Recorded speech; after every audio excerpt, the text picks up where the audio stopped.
Hello दोस्तों। आप लोगों का एक टू एकेडमी में स्वागत करते हैं। आशा करते हैं आप लोग बहुत अच्छे होंगे और आप लोगों की तैयारी भी बहुत अच्छे से चल रही होगी। ठीक है। आज हम प्रैक्टिस सेट नंबर 9 करने वाले हैं। प्रैक्टिस सेट नंबर 9 करने वाले हैं। एक मिनट ये पेन सेलेक्ट कर लो। हाँ, ठीक है। प्रैक्टिस सेट 9 करने वाले हैं यूथ कंपटीशन के। ठीक है। यूकेरिया के भी मैंने स्टार्ट कर दिए हैं प्रैक्टिस सेट डालने। किरण पब्लिकेशन के भी प्रैक्टिस सेट आपको मिल रहे हैं। बिहार स्पेशल मैंने अभी डाला है आज ही। आप यदि नहीं देखो तो बिहार स्पेशल जाकर देख लो। ये यदि आप क्लास देख लेते हो बिहार स्पेशल वाली तो इससे बाहर कुछ नहीं पूछने वाला है। ठीक है, मैंने सारे बिहार के निचोड़ डाल दिए हैं।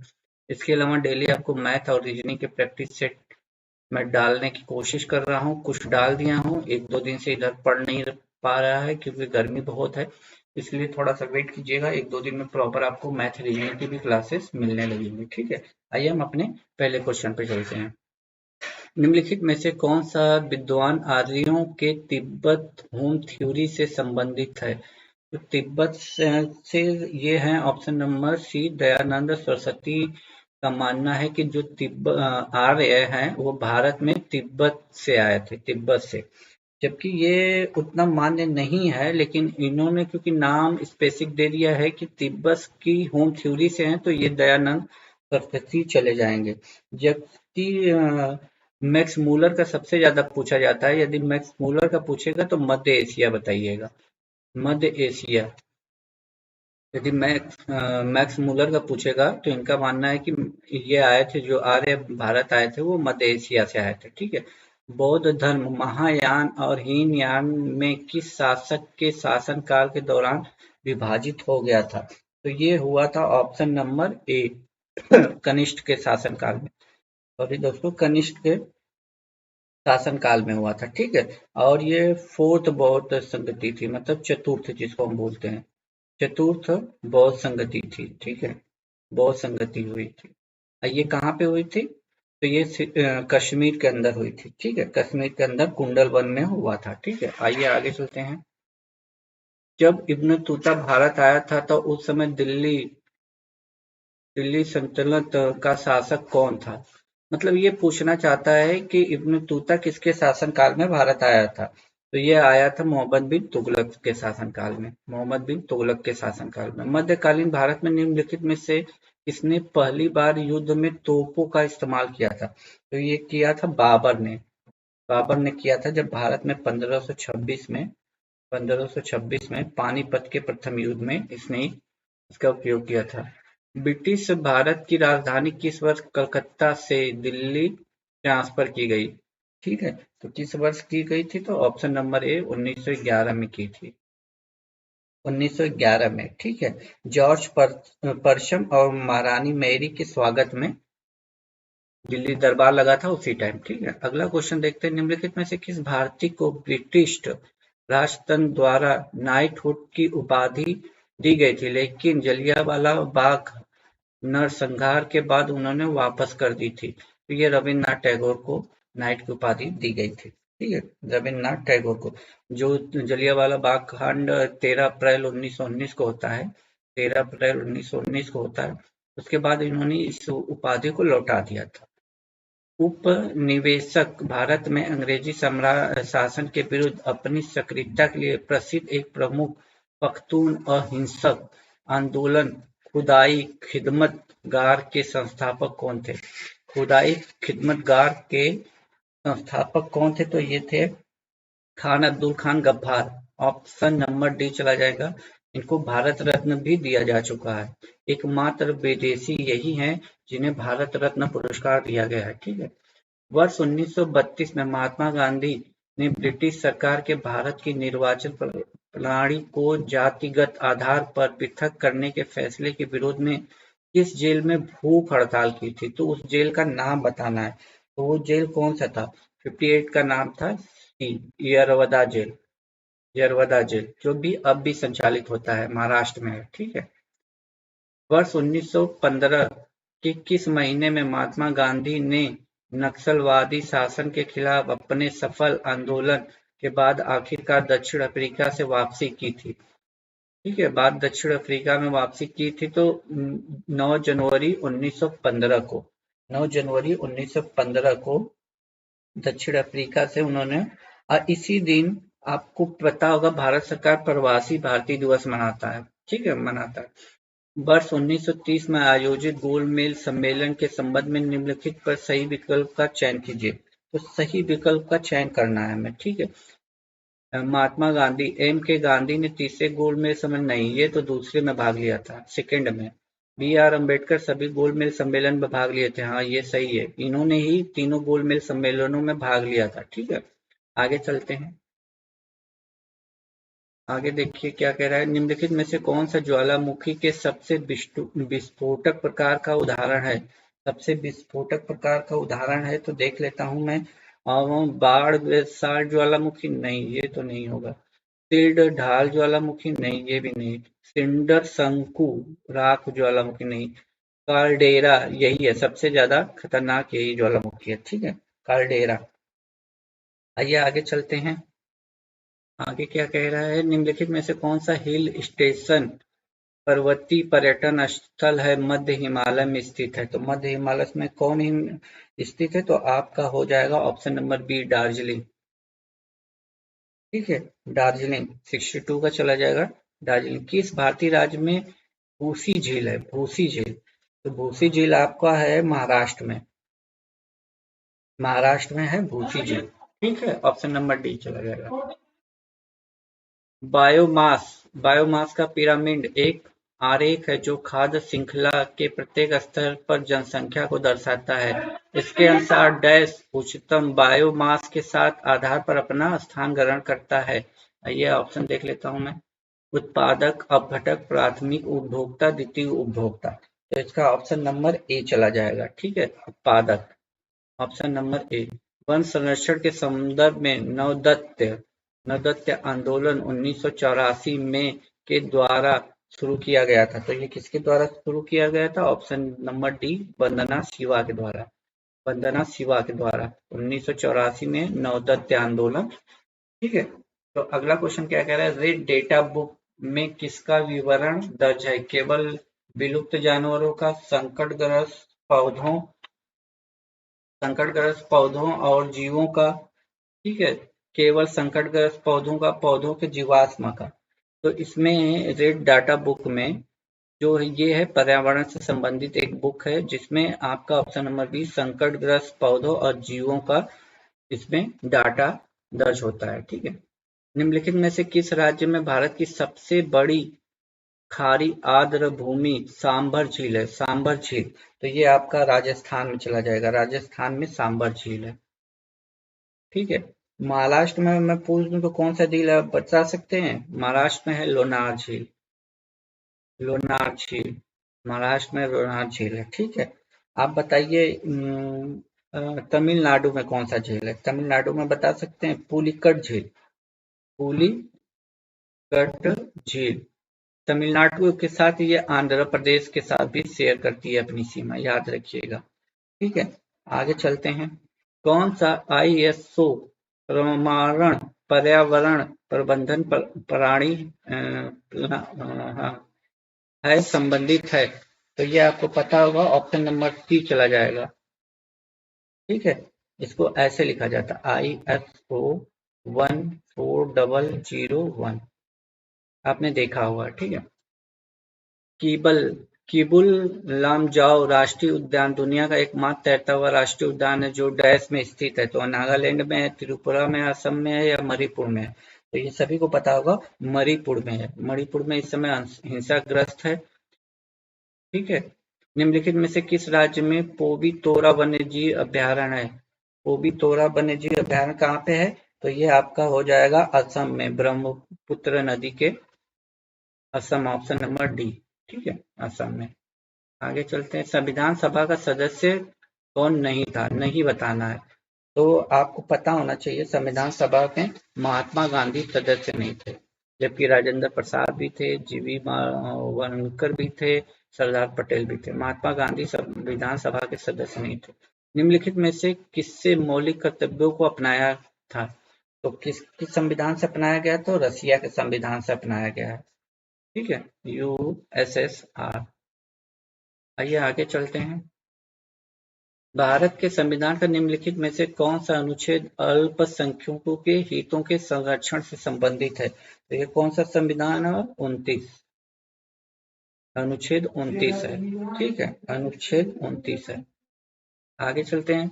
संविधान का निम्न में से कौन सा अनुच्छेद राज्य की लोक सेवा आयोग में न्यायपालिका को कार्यपालिका से पृथक करने के लिए उठाने हेतु राज्य से निर्देशित है? तो ये हो जाएगा ऑप्शन नंबर सी चला जाएगा, अनुच्छेद 50। डीपीएसपी राज्य के नीति निर्देशक तत्वों के अंतर्गत आता है। भारतीय संविधान की प्रस्तावना में उल्लेखित न्याय को किस रूप में स्वीकार किया गया है? तो न्याय को किस रूप में स्वीकार किया गया है?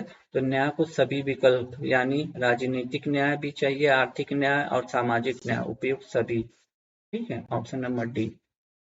अगला क्वेश्चन, भारतीय संघ की कार्यकारी शक्ति और भारतीय संघ की रक्षा बलों की सर्वोच्च कमान निम्नलिखित में निहित है? तो किसमें निहित है? सभी को पता होना चाहिए। ऑप्शन नंबर बी, राष्ट्रपति में निहित है। सर्वोच्च सेना का प्रमुख अधिकारी यही होता है, राष्ट्रपति। निम्नलिखित में से कौन सा निर्धारित करता है कि कोई विधेयक धन विधेयक है या नहीं है? तो ये कौन निर्धारित करता है?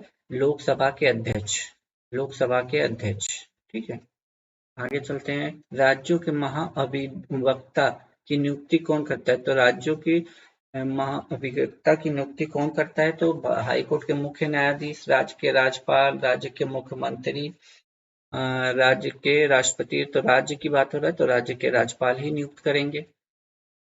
भारतीय संविधान का अनुच्छेद 231 एक साझा उच्च न्यायालय की 2 या 2 से अधिक राज्यों के लिए स्थापना किससे संबंधित है? तो किससे संबंधित है?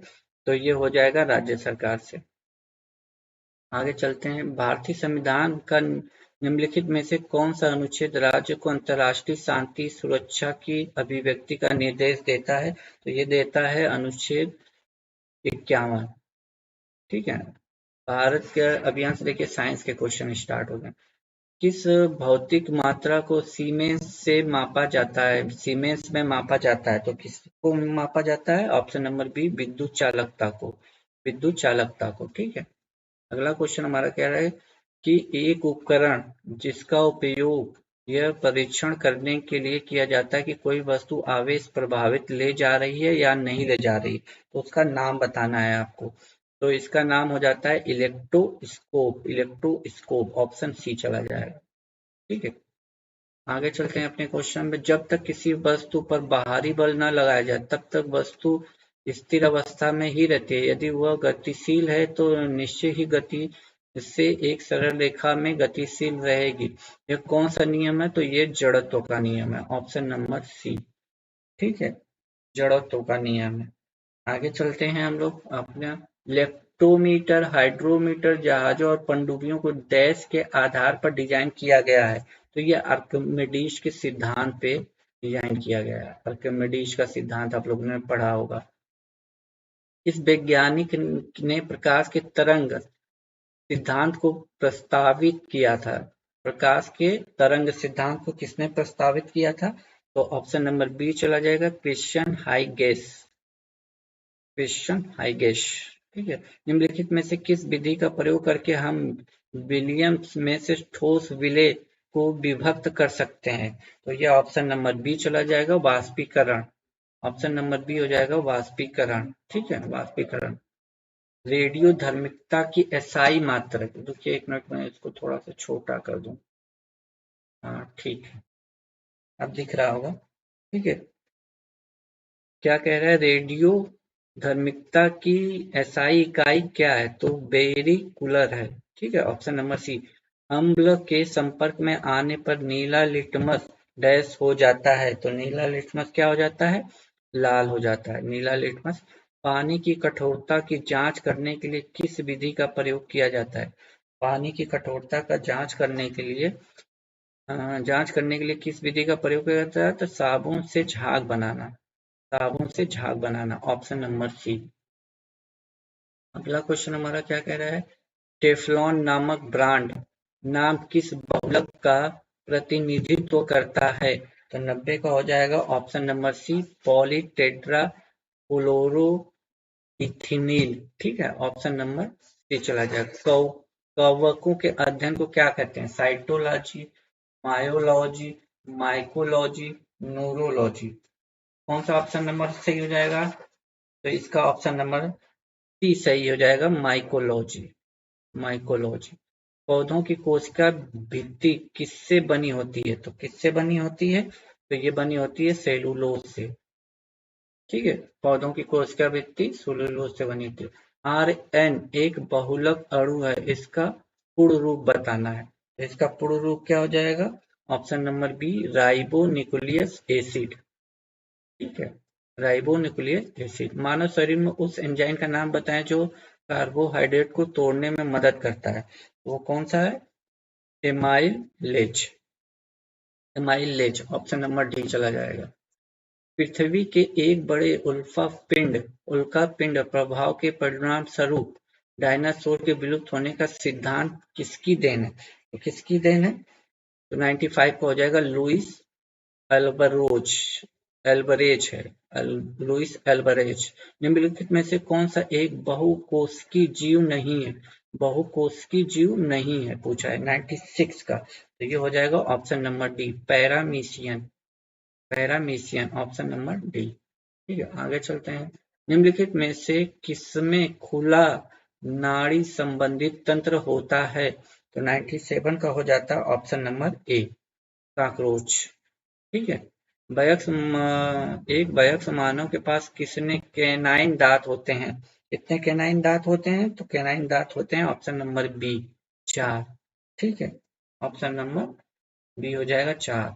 अगला क्वेश्चन हमारा क्या कह रहा है?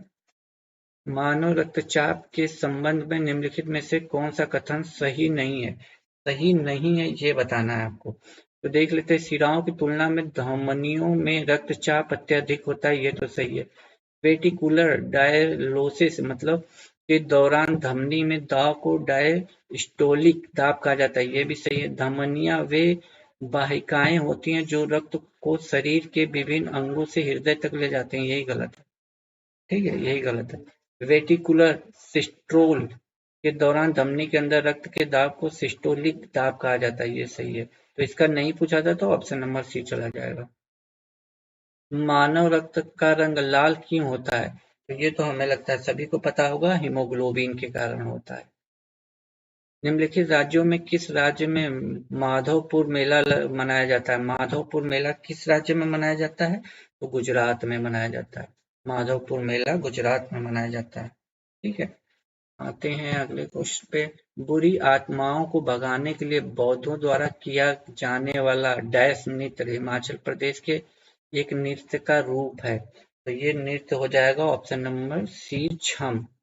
छम नृत्य पूछे तो आप Himachal Pradesh. Painting my mother किसने बनाई थी? पेंटिंग माई मदर किसने बनाई थी? तो अविंद्रनाथ टैगोर ने बनाई थी। अवनींद्रनाथ टैगोर ने बनाई थी पेंटिंग माई मदर।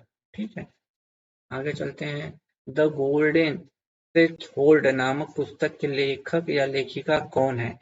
तो इसके लेखक और लेखिका कुछ भी हो सकते हैं, तो सरोजिनी नायडू है। ये द गोल्डन थ्रेशोल्ड 11 जुलाई को प्रत्येक वर्ष डैश के रूप में मनाया जाता है। तो 11 जुलाई को क्या मनाया जाता है?